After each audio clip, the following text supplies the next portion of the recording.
The doctor prescribed was an A1.5. And the technician came down to me and said, "What's A1.5? I said, "It's a made-up shade."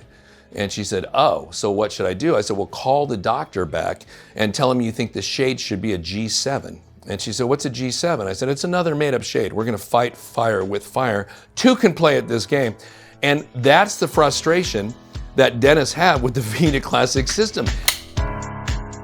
Welcome to shade selection. Shade selection is one of those things that I find to be possibly one of the most nebulous things that we do in dentistry. Frankly, the shade selection system most of us are using, and certainly the one we were taught in dental school, has some real limitations. And the company who makes this shade guide is the first one to kind of mention these limitations.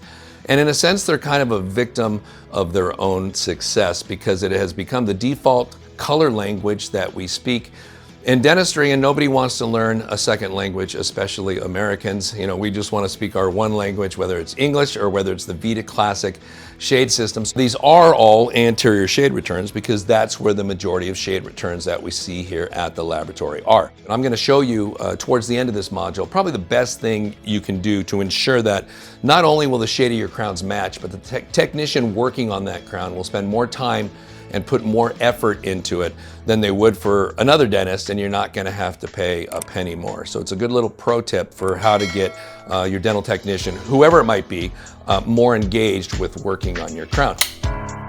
Let's take a look in black and white at these two shade guides next to each other. So again, on the left is just straight out of the box how it appears, but on the right is the way that Vita recommends putting them in terms of value.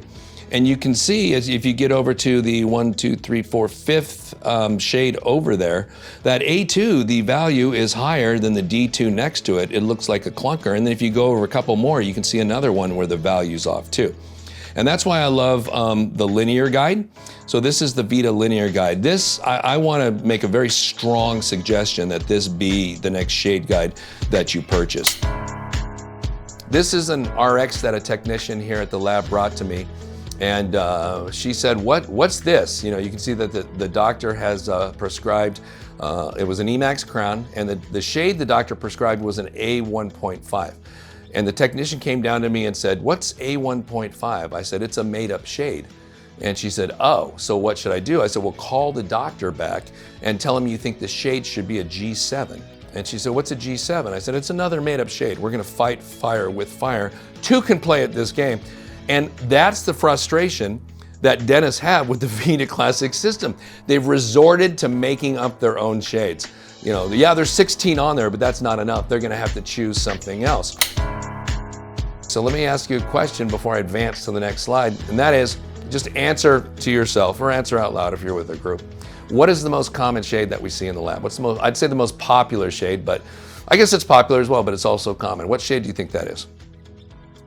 If you guessed A2, you are correct. That's a pretty easy one, although the reason why it is the most popular is going to kind of surprise you. Well, maybe it won't from what we've said already, but it's separated on an island by itself. There's really not that many other good shades kind of around it, and so A2 becomes this big bucket where lots of teeth that are in the A2 vicinity fall, but that's not true when you see the 3D master shades. We have names for all those shades around there in the 3D master shades. Look at number 2, it's A3. Look at the third most popular shade, A1. No, look at the fourth most popular shade, B1. What's B1 doing there? That's not a real tooth color. Thanks, California. Thanks, New York. I'm gonna blame those two states for this. This is a bleaching shade. That's the fourth most popular shade. So if you remember, we've got A2, A3, A1, B1, A3.5, and we're gonna have them, we'll put the numbers down here at the bottom, we're gonna have them rearrange their shade guide in the order of, and that last study was based on 4 million crowns that came through the lab, so it wasn't just 10 crowns. You're reordering your shade guide in terms of popularity, or the most common shades from left to right. Now, I just mentioned you should always be taking, when you're doing anterior cases, taking a picture of the shade tab in place next to the tooth that you're trying to match. And dentists for a long time have had an excuse saying, well, we don't have a camera and I don't want to go buy an expensive DSLR with a 100mm macro lens just to kind of take these shade pictures. Well, that excuse is gone. It's officially over thanks to this Italian company called Smileline, who now makes something where you can take shade pictures with your iPhone. And I know that you or somebody else in your office has an iPhone and can take shade pictures with it. There's a smile light as part of the system as well. Now that you can use this with an iPhone to take these kind of pictures, there's just no excuse anymore. Now you just have to admit you're too lazy to do it, or you don't care enough to do it, to send a photograph to the technician of what they're trying to match. And if you really want to make the technician loyal to you and work hard for you, send them a picture of the restoration once it's placed in the mouth. Do you realize most dental technicians spend their whole life working on Yellowstone models and have never been in a dental office to watch dentistry actually be done? And very few have ever seen their restorations go to place in the mouth. So here's what I want you to do. Here's your homework. Your commitment to me is you're gonna stop cold sterilizing your shade tabs. You're gonna throw away all the ones that have been in the cold sterile.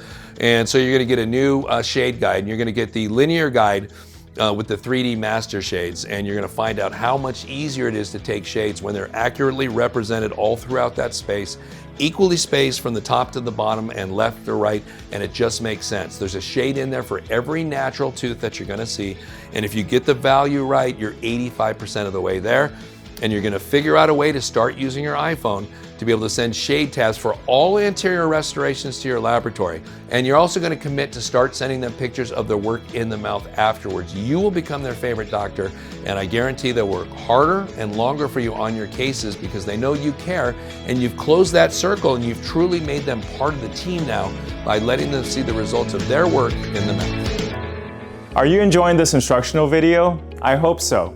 If you'd like to receive additional clinical instruction with AGD and ADA approved CE credits, all at no charge, be sure to visit glidewelldental.com/education, where in addition to over 60 on-demand clinical courses, you can also access our weekly webinars along with other valuable content.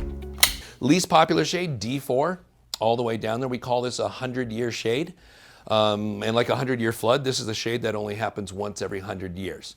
So if one of your grandparents was a dentist and they didn't use D4, and one of your parents was a dentist and they didn't use it, and you're a dentist, you can use it once every 100 years. So go ahead and feel free to use D4 once. It'll be a remake, but go ahead and feel free to use it. I don't even know why it's on there.